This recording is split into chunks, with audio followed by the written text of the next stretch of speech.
کوئی بھروسہ دنیا کے اسباب پر، مادی ذرائع پر نہ ہو، نہ اپنی قوتوں اور صلاحیتوں پر ہو، ہوگا وہ جو اللہ چاہے گا۔ محنت ہمیں کرنی ہے اپنی امکانی حد تک، اعدوا لهم ما استطعتم، جتنی بھی استطاعت ہے دشمن کے مقابلے کے لیے ساز و سامان فراہم کرو، اسلحہ فراہم کرو، گھوڑے تیار رکھو، سب کچھ کرو، لیکن کبھی یہ نہ سمجھنا کہ ان اسباب و وسائل سے نتیجہ برآمد ہوگا۔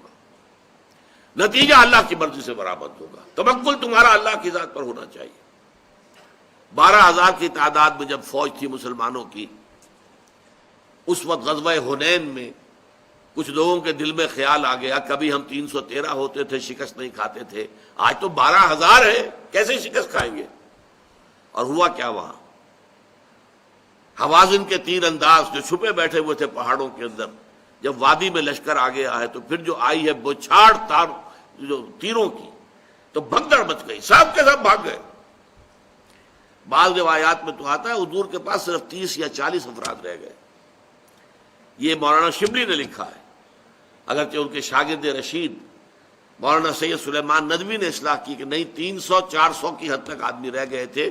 12,000 میں سے 300-400 رہ جائیں، 11,600 یا 700 بھاگ جائیں، آپ بتائیے اس سے بڑی بھگدڑ کون سی ہوگی؟ اور اللہ نے یہ کہا، پھر وہی آ گئی، وَيَوْمَ حُنَيْنٍ إِذْ أَعْجَبَتْكُمْ كَثْرَتُكُمْ، اس حنین کے دن تمہیں اپنی کثرت پر ناز ہو گیا تھا، ہماری کثرت پر، ہماری اتنی تعداد، تو اللہ نے تمہیں سبق سکھا دیا، دکھا دیا۔ توکل صرف اللہ تعالیٰ کی ذات پر۔